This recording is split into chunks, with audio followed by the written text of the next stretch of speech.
Vamos continuar o nosso livro de Provérbios. Provérbios capítulo 15.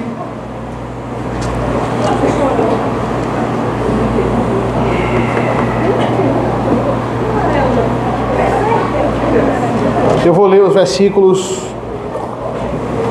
8 e 9. Inicialmente aqui. Vamos fazer assim, um lê o versículo 8, outro lê o 9, um lê o 25 e o outro o 29.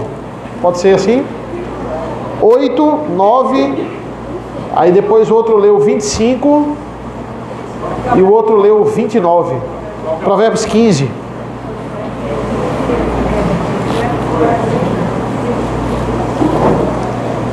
Bora? O Senhor detesta o sacrifício do impio, mas a oração do reto dá o seu prazer. O Senhor detesta o caminho do ímpio, mas ama o que segue a justiça. Ótimo. Agora alguém leu o 25. O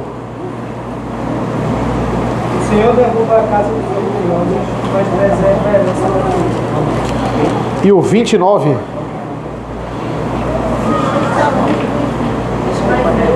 Anda. Ok. Então, nós, como imagem e semelhança de Cristo, nós sabemos que Ele nos dá 3 mandatos lá em Gênesis. Na sua criação, Ele nos dá 3 mandatos. Que mandatos são esses?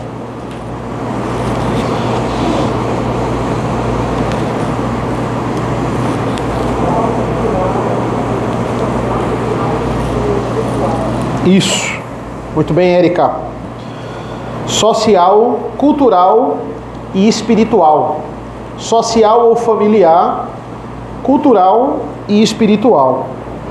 Eu queria falar um pouco sobre, e esses provérbios aqui, eles falam um pouco sobre o mandato familiar, o mandato social.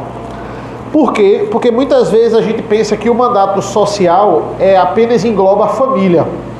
Por exemplo, quando a gente vai lá para Coríntios, Paulo fala basicamente da família. Mas ele não só engloba a família, ele engloba nós termos uma obrigação de sermos seres sociáveis, seres que se relacionam com alguém. Também não é pecado você, eu quero ter o meu momento sozinho, eu quero... Se bem que em casado não existe muito isso, né? Seu momento sozinho é com a sua esposa, né? Eu nunca mais tive o meu momento, eu assisti um filme sozinho, né? Oi? O mais sozinho, o ápice do sozinho é você e a sua esposa. É o ápice, né? Essa é a ideia. Já é uma coisa... Então, não tem problema você ter o seu gosto. Lá em casa, o meu gosto para filme, para série é totalmente diferente do de Mariana, né? A gente tem poucas séries hoje em dia que assiste, que a gente tem o mesmo gosto ali.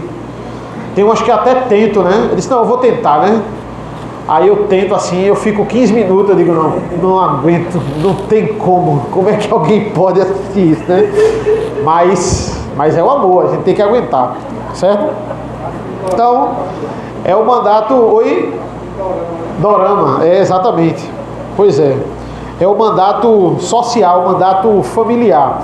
Além da família, além da minha obrigação de me relacionar com os familiares, eu tenho a obrigação de me relacionar com as pessoas como um todo. Esse é o meu mandato. Eu preciso ser uma pessoa, eu preciso gostar de pessoas, certo? E aquela pessoa que é antissocial é uma pessoa que ela tem um distúrbio, ou a pessoa que não, ela gosta de ficar sozinha, ela criou isso aí, ela precisa lutar contra isso. Porque nós precisamos nos relacionar com pessoas. O Evangelho só vem por meio do nosso relacionamento com as pessoas, né? Então, isso é fundamental. Qual é o problema hoje? Muitas vezes,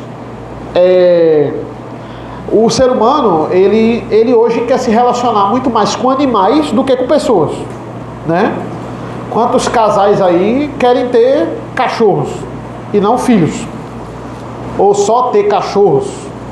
né? E não, cachorro ele não fica me questionando, não fica fazendo birra, ele fica lá. Então você atribui a inocência ao animal, como se o animal ele não é inocente. O animal gosta mais de quem dá comida a ele, certo? Ele é condicionado a isso. Você dá uma atenção mais a ele, ele sabe de onde vem a comida, então ele vai ficar mais perto daquele que bota a comida, entendeu? Uma questão também de proteção. Ele sente que você é aquele que protege ele ali na casa, então ele vai ficar mais perto de você, disso aí. Então, é isso. Muitas vezes a pessoa atribui ali a falta de pecado. Não, o animal é inocente, a criança não é. Versículo 8. O Senhor detesta o sacrifício dos ímpios, mas a oração dos retos é o seu prazer. Essa frase está correta. Deus odeia o pecado, mas ama o pecador. E aí? Eu ouço muito isso lá na escola. E não são dos alunos. Né? Deus odeia o pecado e o pecador, né? Exatamente.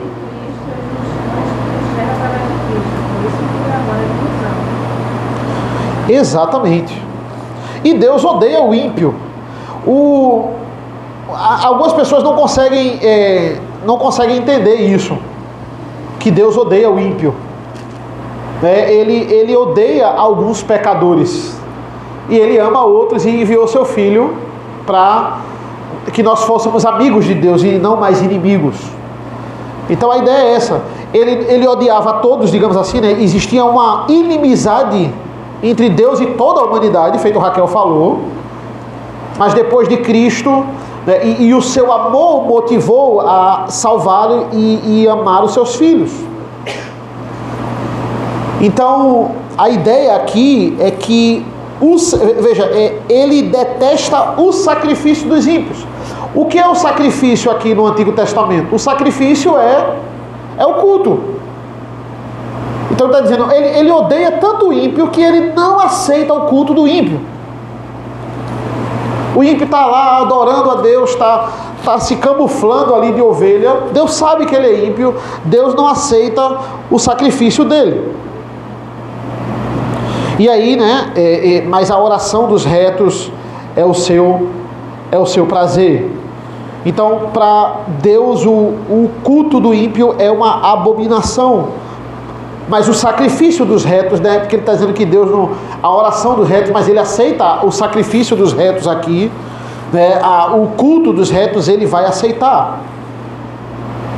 E entenda, é interessante isso, né? Porque ele diz assim, não, por que ele não diz assim que ele aceita o sacrifício dos retos? Ele diz que aceita a oração. E o sacrifício? Não, porque alguns comentaristas vão dizer que ele já está apontando aqui para o Novo Testamento.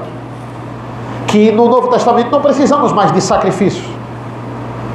Precisamos cultuar ao Senhor, obviamente. E esse culto também engloba o quê? A oração. Ele já está apontando para a perspectiva do Novo Testamento. É interessante porque o crente, ele diz assim, Deus ele se irrita com a aparição gloriosa do ímpio, mas ele ama, ele tem prazer na simples oração do justo, do reto. Ele está colocando aqui aquele que é orgulhoso, aquele que é soberbo, aquele que é ímpio, ele faz coisas grandiosas, e por ele fazer coisas grandiosas à luz desse mundo, ele acha que ele está agradando a Deus, mas o que Deus está se agradando é aquilo que ninguém está vendo, é a oração do reto, é a simplicidade, a magnitude versus a simplicidade. É isso que ele fala aqui. Ele já citou no início de Provérbios como a mulher adúltera, ele vai falar da mulher adúltera em Provérbios 6, e ele vai dizer, olha, ela faz sacrifícios, mas os sacrifícios delas é apenas para manter uma aparência de mulher de família, mas de noite ela vai lá e vai adulterar. Então quantas pessoas, né, faziam sacrifícios para barganhar com Deus? Quantas pessoas vêm ao culto para barganhar com Deus? Versículo 9. O Senhor detesta o caminho do ímpio, mas ama o que segue a justiça. Veja, por que o versículo 9 é a explicação do versículo 8? Porque, veja, o Senhor detesta o sacrifício dos ímpios. Se o Senhor detesta o culto dos ímpios, consequentemente, versículo 9, ele detesta o caminho do ímpio. Ele detesta a escolha que o ímpio faz. Mas a oração dos retos é o seu prazer. Se a oração dos retos é o prazer de Deus, ele ama o que segue a justiça. Então é meio como se um completasse o outro. Versículo 25, que a gente leu também. O Senhor derruba a casa dos orgulhosos, mas preserva a herança da viúva. Veja o grande contraste aqui: magnitude e simplicidade. Ele fala do orgulhoso e ele fala da viúva. Por que existe esse contraste? Porque os orgulhosos são aqueles que tem pessoas que o rodeiam, que o admiram e dizem assim: não, é isso mesmo, vá lá, continue fazendo essa coisa errada que você tá indo no caminho certo. E ele não admite estar errado, como por exemplo a gente viu aqui em Juízes Efraim. Esse é o orgulhoso. Mas a viúva, ela, à luz da sociedade, aparentemente ela pode estar só. O filho órfão que foi expulso da casa dos seus irmãos, aparentemente, à luz da sociedade, ele está escanteado. Ou aquele que na sua vida espiritual se sente viúvo, se sente abandonado. Quantas vezes a gente pode se sentir assim na nossa vida espiritual? Eu já disse aqui algumas vezes, você pode sentir que está sendo abandonado por Deus. Você pode sentir, esse sentimento pode existir na sua vida, mas não é fato que você foi abandonado por Deus, porque Deus não abandona os seus filhos. Mas você pode se sentir como uma viúva, você pode se sentir abandonado, pode. Você pode se sentir assim. Você deve buscar não sentir isso, porque Deus não nos abandona. E o Senhor nos preserva, né? Ele está dizendo assim: o Senhor preserva a herança daquele que pensa que está só, daquele que acha que está só em alguns momentos. E o que é que Deus faz muitas vezes para cuidar de nós? Ele levanta pessoas para cuidar de nós. Por isso a importância de nós nos relacionarmos na igreja. A igreja serve também para um cuidar do outro. Entende? O que é que eu posso fazer? O que é que está no meu alcance para ajudar essa pessoa? Tem coisa que só orando mesmo. A única coisa que está no meu alcance para fazer para essa pessoa é orar. Mas tem outras coisas que eu posso ajudar. Como é que Deus ampara a viúva? Deus usa a igreja para amparar a viúva. Aquele que acha que está só. Veja como é esse contraste. O orgulhoso é aquele que vai chegar diante de Deus e vai dizer: olha o que eu fiz, olha as minhas obras. Esse é o orgulhoso. É a ideia de que Deus não vai ter coragem de me condenar no inferno. Tem gente que pensa isso. Deus não vai ter essa coragem. Porque olha o que eu faço. Olha o que eu sacrifiquei para pregar o evangelho, para ajudar as pessoas. Olha quanto eu dou para a instituição de caridade. Tem pessoa que ela diz assim: olha, veja como é uma barganha. Ele odeia o sacrifício do ímpio, porque para ele esse é o sacrifício dele. Ele odeia esse tipo de culto, porque ele diz: não, eu posso continuar na minha vida depravada, na minha vida ímpia, porque veja quantas pessoas eu ajudo com o meu dinheiro. Como é que Deus vai ter coragem de olhar na minha cara e dizer assim: vá para o inferno? A quantidade de pessoas que eu ajudo, como eu sou bom para as outras pessoas, olha os recursos que eu dou para elas. Essa é a lógica do ímpio. Então ele diz assim: não, ele acha que ele vai chegar diante de Deus, ele vai estar cheio de argumento, e Deus vai dizer assim: caramba, eu errei aqui, né? Olha, realmente, olha o que essa pessoa fez. Essa podia pegar o dinheiro dela e jogar todo no ralo, mas ela doou para ONGs. Olha, caramba, ela fez isso aqui. Ela acha que ela vai quebrar Deus no argumento. Essa é a lógica do ímpio. Por isso que ele é orgulhoso. Por isso que a Bíblia chama ele de orgulhoso. Versículo 29. O Senhor está longe dos ímpios, mas ouve a oração dos justos. Veja como os provérbios 8, 9, 25 e 29, eles se completam na perspectiva do que Deus faz com o ímpio. Versículo 9, Deus não aceita o seu culto. Versículo 8, né? Em consequência, Deus não aprova o seu caminho. Em consequência, versículo 25, ele age, ele derruba a casa do ímpio, porque ele é orgulhoso. E no 29, depois que ele faz isso, ele permanece longe do ímpio. É uma gradativa aqui do que Deus faz com esse ímpio. Se Deus ama a todos, como é que ele vai ter coragem de me jogar no inferno? Eu que faço tanta coisa boa? Simples resposta: Deus não ama a todos. Deus ama a todos e vai jogar alguns no inferno. Como é que pode isso? Exatamente, Deus não ama quem ele joga no inferno. Exatamente isso, é simples. Deus não ama. Ele não pode amar quem ele vai jogar no inferno. Eu te amo, meu filho, mas você vai viver a eternidade no inferno. Isso tem lógica? Não, ele não ama a todos. Ele não aceita o culto do ímpio. Ele não ama o ímpio. Aí o ímpio não aceita isso. Como assim? Que amor é esse? Mas Deus não ama quem ele predestinou para o inferno.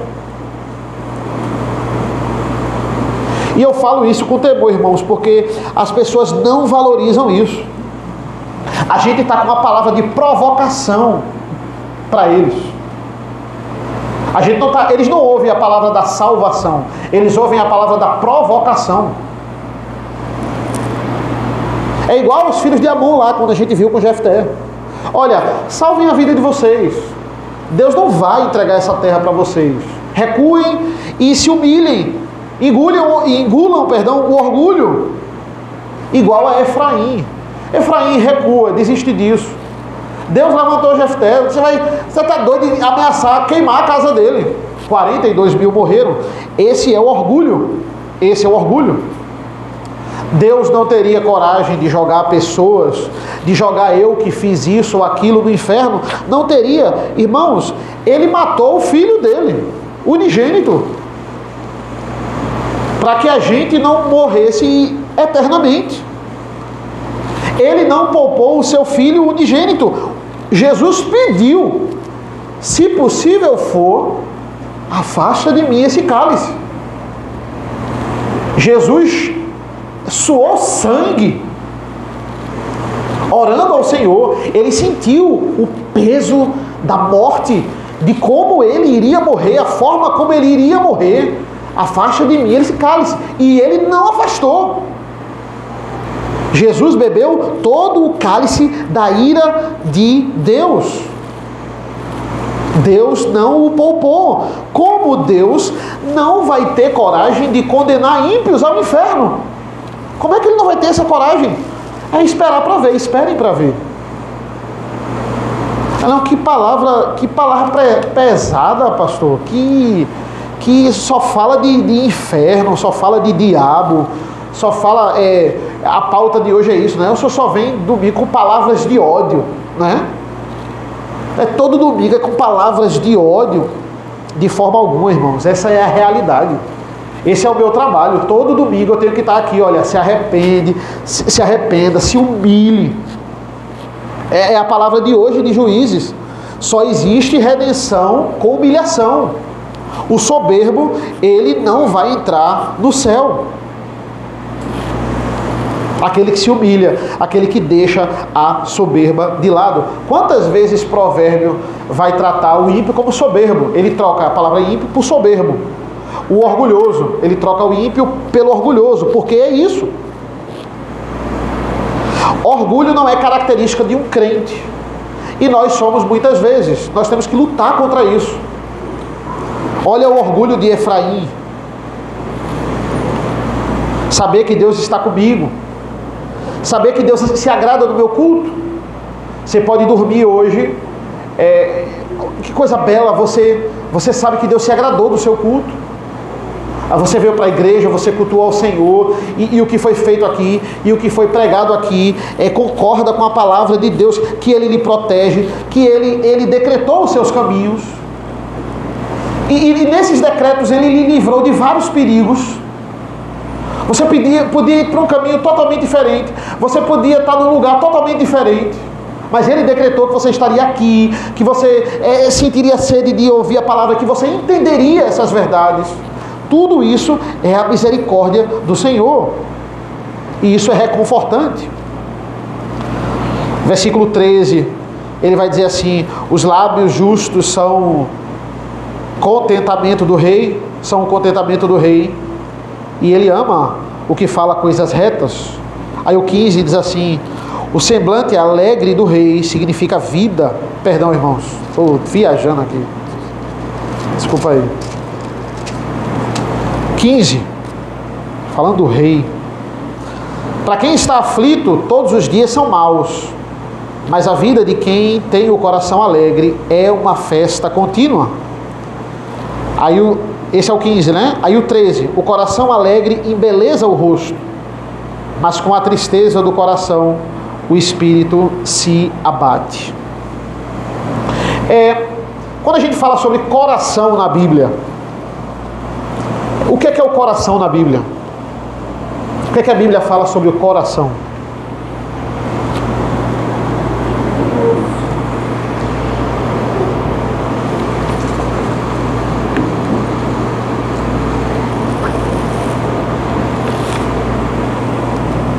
E aí? A Bíblia fala bem do coração? Fala mal do coração? O que é o coração na Bíblia?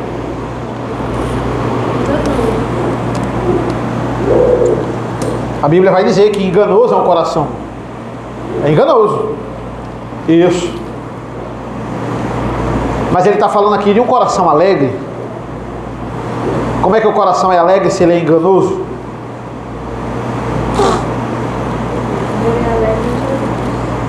Ele é alegre em Cristo.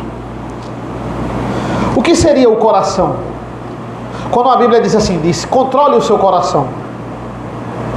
Mantenha alegre o seu coração. O que a Bíblia está dizendo? O que está querendo dizer? O que seria o coração? Enganoso é o coração. Cuidado com o coração, ele pode lhe enganar. O que seria o coração? E aí? O coração, irmãos, é o centro das nossas emoções. Da emoção humana. O que ele está querendo dizer aqui é: controle a sua emoção. Cuidado com a emoção. Né? É um culto racional. Não é um culto emocional. Não, ele é um culto emocional. Eu me emociono quando eu estou pregando a palavra de Deus. Eu me emociono quando eu estou cantando o salmo não, o hino também. Né? Só o salmo não. O hino também, né? A gente se emociona. Eu não posso me emocionar no fato de dizer assim, poxa, que mensagem tremenda, né? Eu tenho um probleminha com quem chora, né? A pessoa que chora muito, eu tenho um problema. Eu acho que o choro, nada contra, poxa, essa palavra foi tão tremenda, deu até vontade de você chorar, tá bom. Mas na pregação, isso pode meio que desconectar o que eu estou falando. Você agora vai prestar atenção no meu comportamento e agora parou de prestar atenção no texto. Eu tenho que ter cuidado com isso. Não é pecado chorar, mas também é complicado o cara viver chorando, pregando. Entende? Você dá vazão mais ao que você está sentindo ali e o texto fica em segundo plano. Por isso que o culto é racional. Ele é emocional, mas calma, você tem que controlar essa emoção aí. Para você não ficar pulando, cantando, rodando no culto. Essa é a questão. Certo? Então todo culto racional é emocional. Mas você deve controlar o seu coração. O coração, se ele é o centro das emoções, ele está na vida cristã para ser controlado. O que é que ele está dizendo no 13? Tem um coração alegre. Controle o seu coração para ele ficar alegre em toda e qualquer situação, como Paulo vai dizer. O que é o coração alegre? Ele viver rindo e alegre, mesmo se você estiver sofrendo? Não. É uma estabilidade que você vai ter. Tanto na alegria, uma alegria que não possa destoar, e também na tristeza. Uma tristeza que não vai levar você a perder as esperanças na vida cristã. Então, controle o seu coração. E ele está dizendo, olha, isso faz bem para o seu rosto. Embeleza o rosto. Um coração alegre. O que é que ele está querendo dizer? Faz bem para a sua saúde. A gente sabe que tristeza mata. Tristeza mata. A tristeza mata. Então, não pense que aquele que não tem um coração em Cristo, ele é feliz. Mas com a tristeza do coração, o espírito se abate. Se o ímpio, ele não tem Cristo, ele não tem um coração em Cristo, ele tem um coração triste. Então o espírito dele vai se abater. Aí por isso o 15, para quem está aflito, todos os dias são maus.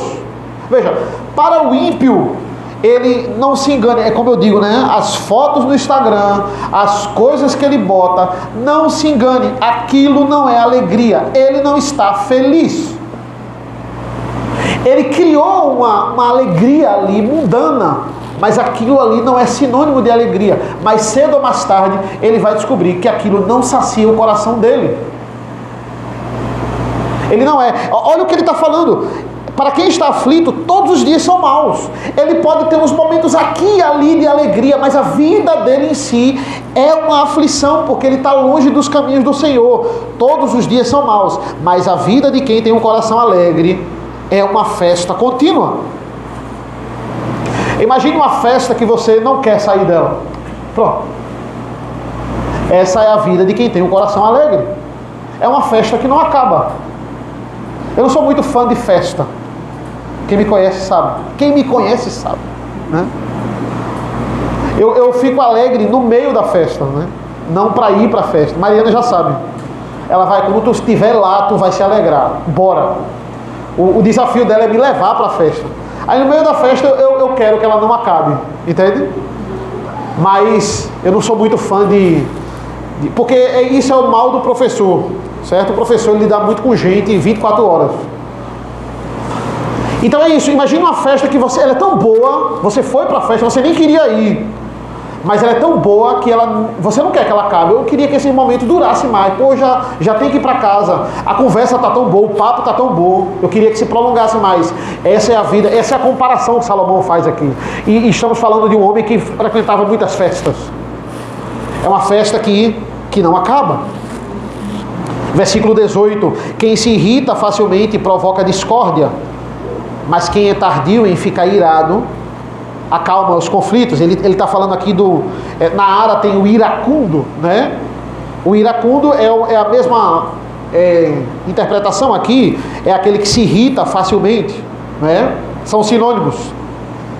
É aquela pessoa que provoca a discórdia. Tem aquela pessoa, e entenda, eu acho que todo mundo deve conhecer alguém assim, né? Ela é tão nervosa, ela é tão irada, que ela contamina o ambiente.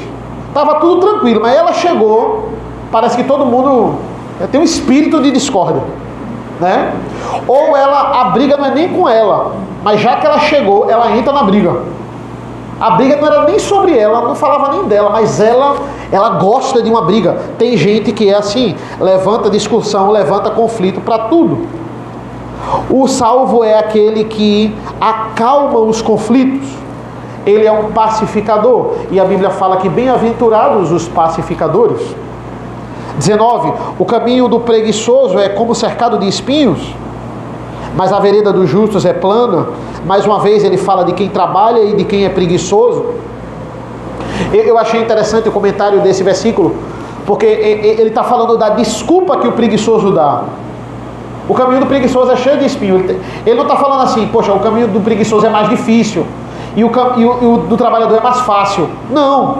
O caminho do trabalhador é difícil também. Só que qual é a desculpa do preguiçoso? Meu caminho é cheio de espinhos. Olha quantos espinhos, olha quanta dificuldade. O preguiçoso só vê a dificuldade e só joga para você a dificuldade para ele justamente não trabalhar. Ele foca na dificuldade. Entende? Mas, aí veja o contraste, mas a vereda dos justos é plana. O caminho do que trabalha, ele é espinhoso também. Mas ele está vendo a vereda plana, é uma questão de visão. ele não vê só as dificuldades, ele vê a possibilidade do trabalho. O preguiçoso não, ele só vê os espinhos. Ele acorda de manhã e diz assim, não tem condições de eu trabalhar. Olha essa chuva, né? Sim, no caso de Recife, olha o metrô, né? Exatamente, né? No caso de Recife, tem dia aqui de chuva mesmo, né? Eu vi uns reels de Instagram que os caras filmando, né? Como é que olha o áudio que o meu patrão mandou, né? Uma chuvinha dessa, aí ele filmando, né? O negócio caindo, a rua dele alagada e o patrão, uma chuvinha dessa você quer faltar, né? Tem isso também. Mas o preguiçoso, para ele, todo dia é dia de chuva. Ou quando não está chovendo, está fazendo muito sol, está muito quente. Ele só vê a dificuldade. O trabalhador não. O trabalhador, o caminho dele é reto. Não, para quem quer trabalhar, as oportunidades vão se abrir facilmente, você não vai ter dificuldade. Não, a mesma dificuldade do preguiçoso. Mas ele está vendo a oportunidade mesmo em meio à dificuldade. Né? Apenas mais dois, o 21 e o 24, para a gente concluir o capítulo 15. Versículo 21. Quem não tem juízo se alegra com a sua tolice, mas quem é sábio anda retamente. Para o tolo, a sua tolice é uma grande alegria. A gente vê muito isso, o tolo esbanjando a sua tolice. Ele faz questão de mostrar nas redes sociais, de dizer a você as tolices que ele faz, e ele coloca isso como uma virtude. E você olha e diz assim, como é que essa pessoa ela tem coragem de abrir a boca, de gravar um vídeo, de postar na rede social, isso que ela está fazendo? Ela não está vendo o quanto isso é ridículo, o quanto isso é depravado, o quanto isso é imoral, né? É isso. Eu sou professor de História da Arte. E quanta imoralidade é arte? A imoralidade, isso aqui é um absurdo. Isso aqui não é para ninguém ver, nem criança, nem adulto, nem idoso, ninguém. E é arte. É porque você não está alcançando a imoralidade, se for. Não estou não mesmo não, e nem quero, né? O tolo, ele mostra a sua tolice e ele se orgulha com isso. E o tolo é aquela pessoa que visivelmente não tem a graça de Deus. Porque a pessoa que tem a graça de Deus é quando você vê a revelação de Deus pairando na vida dela. Aquela pessoa que tem o orgulho de mostrar a sua tolice, visivelmente ela não tem a graça de Deus na vida dela. Por quê? Porque ela não tem a noção do quanto isso desagrada a Deus, do quanto isso é um absurdo de se pensar, de se compartilhar. Olha, como é que eu posso defender esse tipo de opinião? Isso aí é muito complicado. A graça de Deus está em perceber o quanto esse caminho é tolo. Mas o sábio, ele tem o temor do Senhor.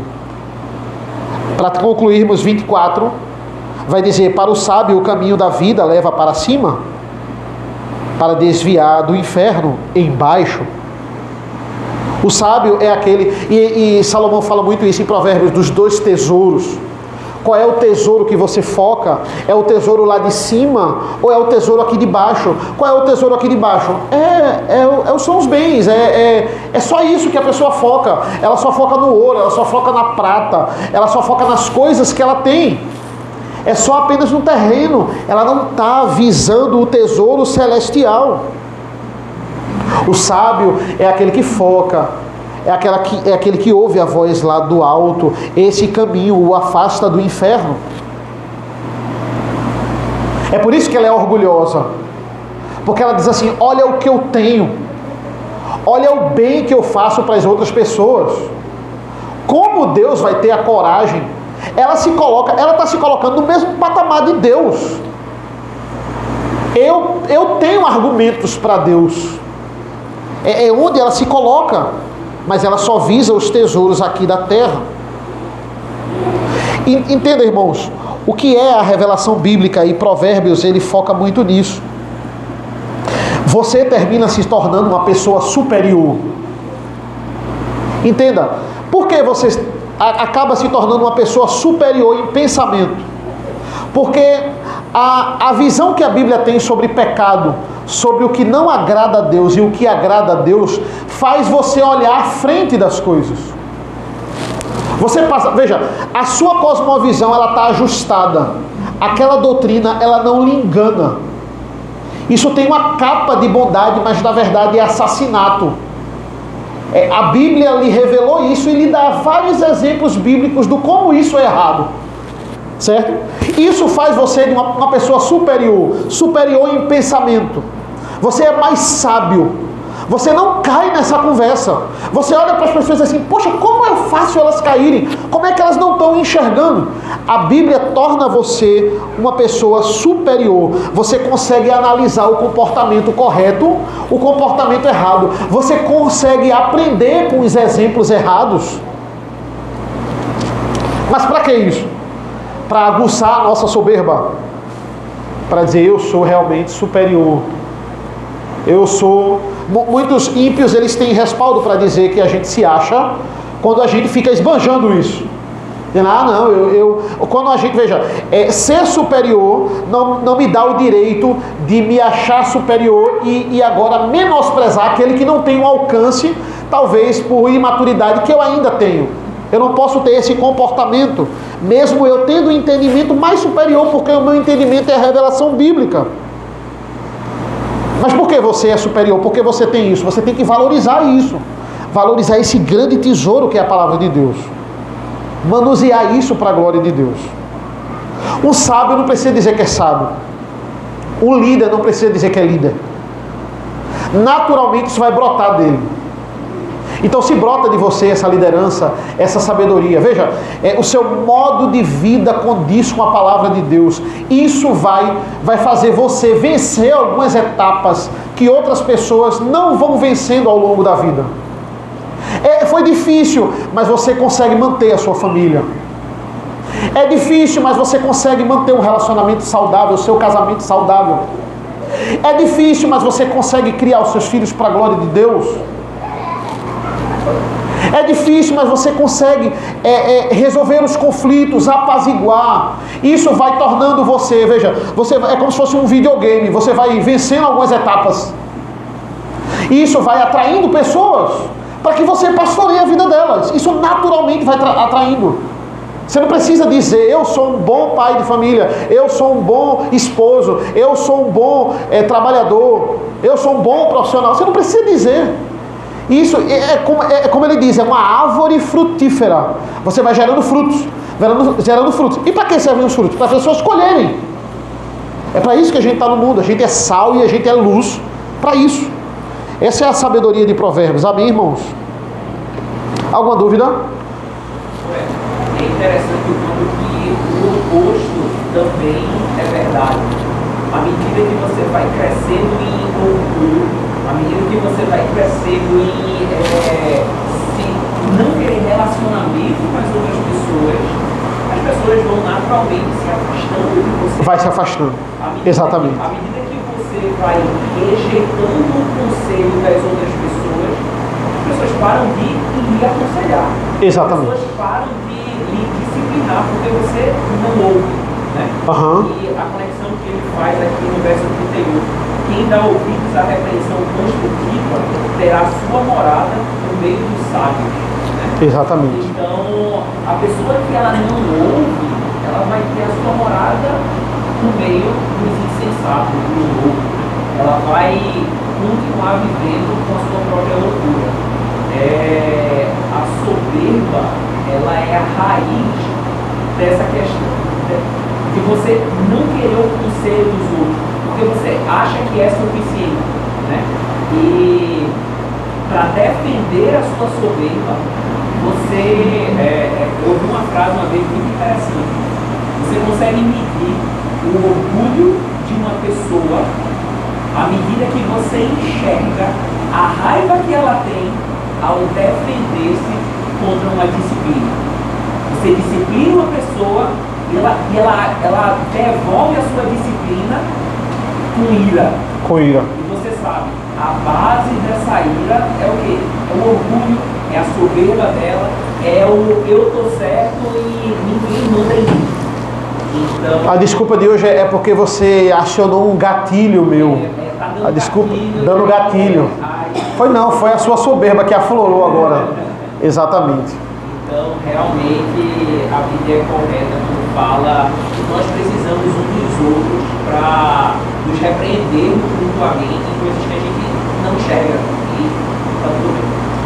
Perfeito. A gente tá, o que o Felipe falou aí é muito relevante. A gente está na era dos influenciadores. Né?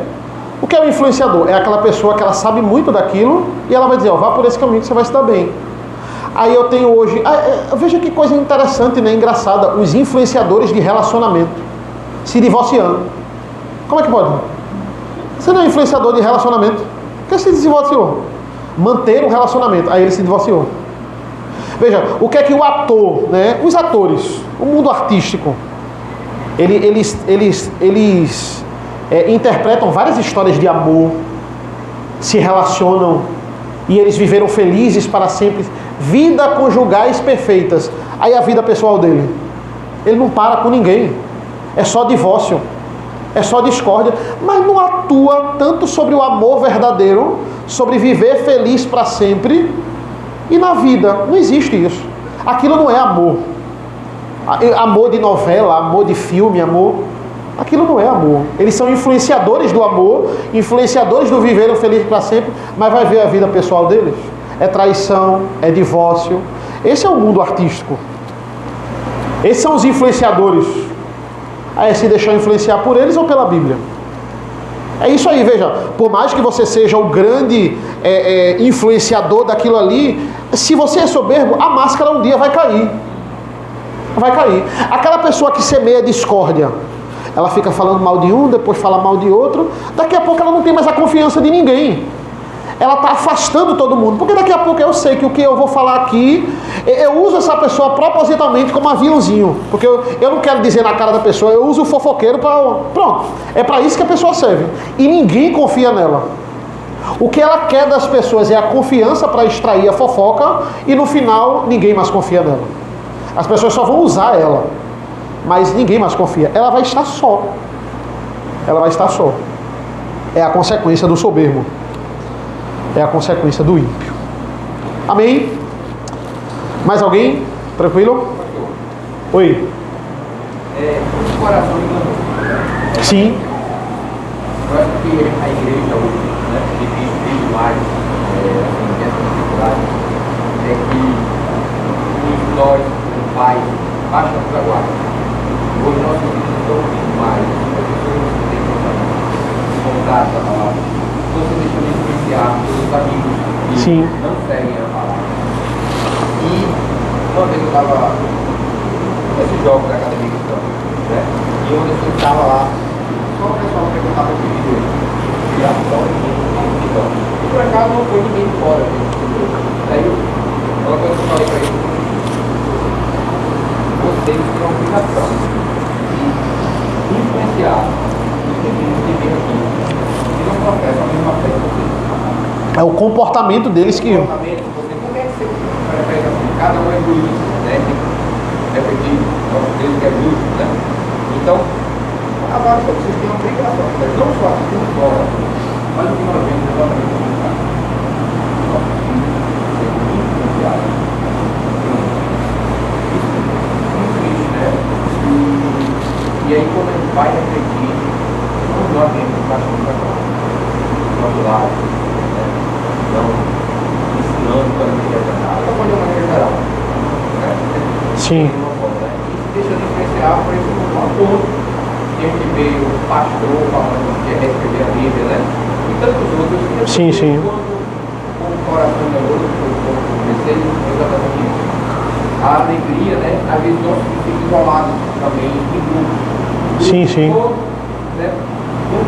Dizem para mostrar o nosso Deus, mas não agem conforme. E aí, qualquer coisa que falamos é radicalismo, é legalista, então fica cada vez mais dentro do nosso grupo. Sim. Um dia falou de Deus, fala desse mesmo jeito, mas não age como tal. Então, os nossos filhos não estão sendo influenciadores da palavra. É um desafio, né? É um desafio você se manter fiel, não só aqui, né? Mas isso ele treinar isso aí, vai treinar ele para o mercado de trabalho, que vai ser um ambiente muito mais hostil também, muito mais, né? Faculdade. É importante isso aí. Eu tenho muito isso na minha cabeça quando eu vou dar aula para eles lá. Assim, tem alunos ali que a última palavra que eles vão ouvir vai ser a minha na aula de Bíblia. Eles não vão mais ouvir, né? Porque eles não vão frequentar a igreja, eles não vão. Então, como os da igreja precisam influenciar os que não são, Que era, né? que não era normal, se tornou normal. Exatamente. Isso. É isso aí. Ok. Mais alguém? Vamos orar. Senhor nosso Deus, nosso Pai, nós te agradecemos pela leitura, pela ministração da Tua Palavra. Nos abençoa nesta manhã, Senhor. Obrigado por tudo. Nos leva para casa, nos mantém firmes no Senhor e nos traz logo mais à noite para o Teu santo culto. Obrigado por essas verdades bíblicas, que nós possamos não apenas ouvir, mas praticar ao longo da semana, lembrar desses versículos, desses provérbios tão importantes para as nossas vidas. Esteja conosco, em nome do Teu Filho amado Jesus. Amém. Amém.